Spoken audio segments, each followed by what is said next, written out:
fresh cut grass and the warm summer sun. It matches up to one thing, right? Soccer. And Sacramento Soccer Stars are gearing up for a match unlike any other that they've had so far. Elisa Becerra shows us how the All-Stars are getting together to help some local kids.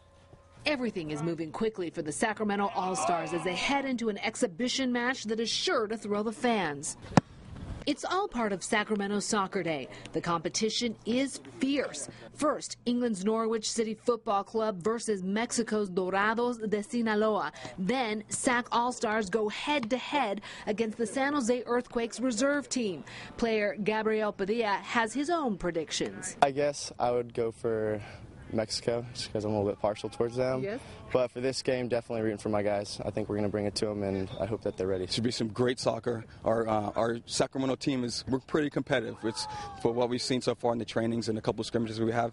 We're very, very pleased with what we have going on. UC Davis's Children's Hospital is joining in as well as a partner to promote fun, active lifestyles among children. Kaba Al-Kabulan is only 17 and recently graduated from high school. It's real special to be recognized and have the opportunity to play. It's something that I haven't really gotten to experience yet. Elisa Becerra reporting for us there. Sacramento Soccer Day is happening this Thursday at 4 p.m. over at Raley Field. The event sponsored by the UC Davis Children's Hospital. And take a look at this.